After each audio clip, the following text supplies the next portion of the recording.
Hello, hello, hello, friends. Nicholas here with DIVO TED Talks. Might help if I have the microphone in front of my face. Hello, hello, hello. Oh man, it probably didn't sound any different to you guys because, technology is pretty good. But for me, it was way, way far away. And I was like, something's missing. Oh man, we are currently in the holiday season, although this will reach you past the new year. So Happy New Year!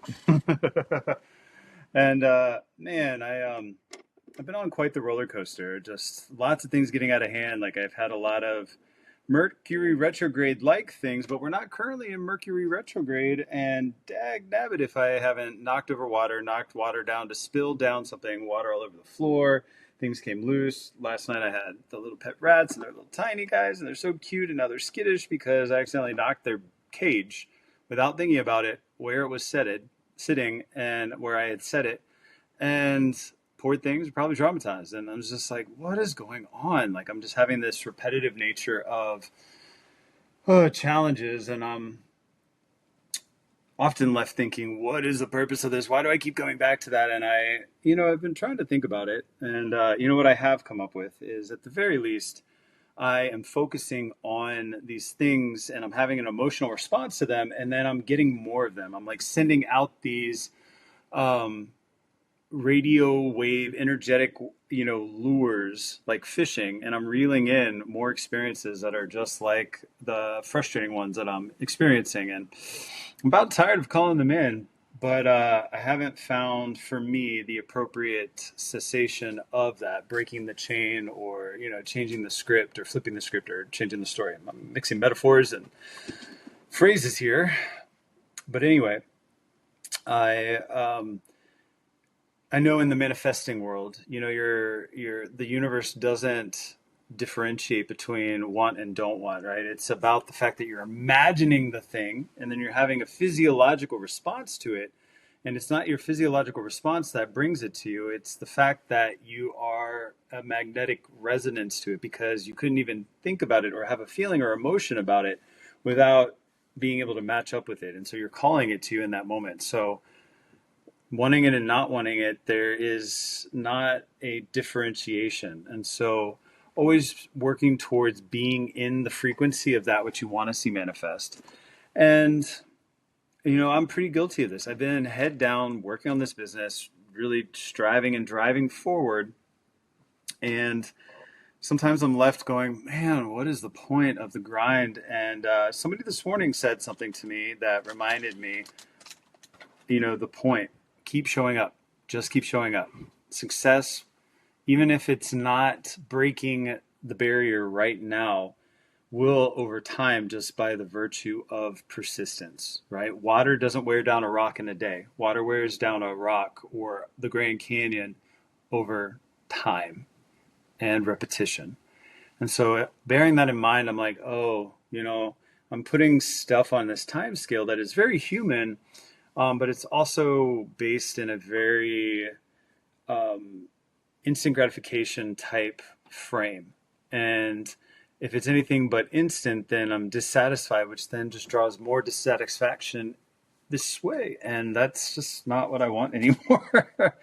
So I've had a lot to think about and chew on with regards to that. What does yoga and Ayurveda say about this? It's diverse because it's not really there to help you be or do something better. It is for increasing your wellness by understanding the principles of life such as they are so that you can navigate well, right? And or remedy things that may have gone extremely wrong or extremely sideways, right? It's there to help with fixing things that may need to be intervened upon or bringing things back into a functional balance or harmony so that you can move forward and live better, well, stronger, longer, etc.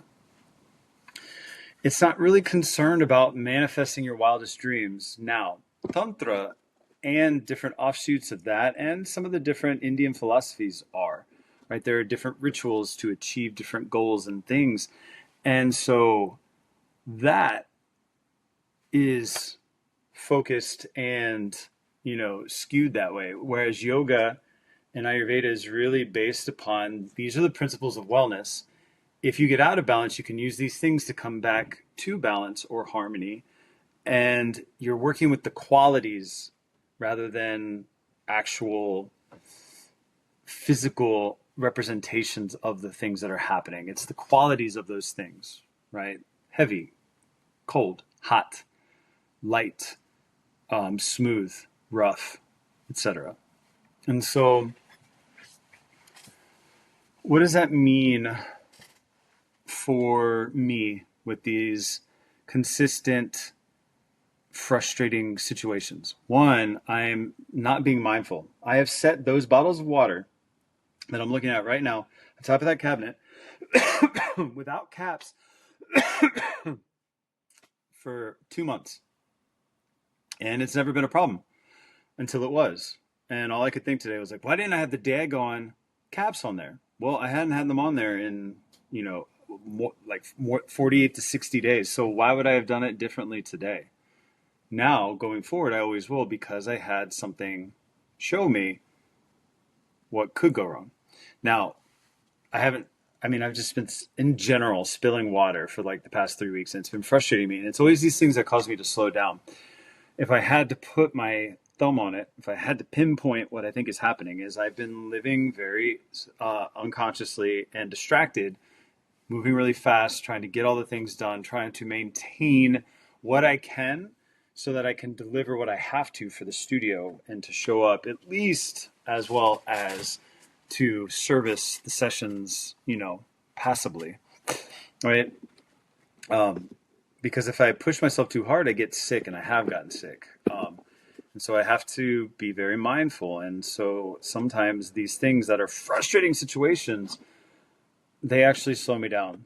But they also bring me back to contemplation. Like if I hadn't had that water spill, I don't know that I would have stopped and thought today. I probably would have got done, done doing the things I needed to and been home already.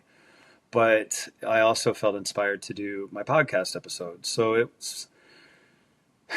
it has downstream effects that we may not even be consciously aware of. And at certain dimensions, we'll never be consciously aware of. Like, for instance, somebody who listens to this episode and are hearing my voice right now, which could be 10 years from now, or I don't know, it could be 100 years from now. I don't know.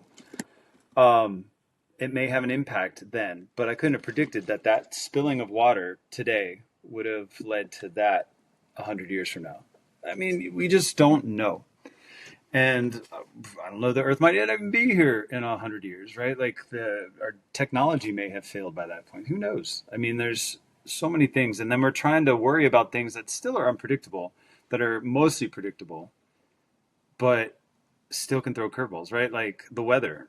Like we have seasons, but we don't know what each season's going to do. And then we have people who are predicting it. And then we have people who think that we have machines that control the weather. And that people are using it to control peoples. I don't know about that. I know that there are people that believe in nefarious energies and entities that, are working as shadow agents to push the world into unconscious ways. And I mean, I think there is a story and a plot line there. I just don't know that I have had experiences that would cue me into it, nor do I know that I want to. So that may be somebody else's dharma and karma, and I'm okay with that. But for now, what I'm going to work on is being well and being free in the context of slowing down, being more mindful, and remembering that accidents in life are often intentional in the manifestation process for things that we have put out that we wanted, but have to go a certain way to get to because it's the path of least resistance. Hopefully that made sense. So sometimes the hard lessons are the path of least resistance because the most resistance might be death. I don't know. All right. Until next time, friends, be well, be free.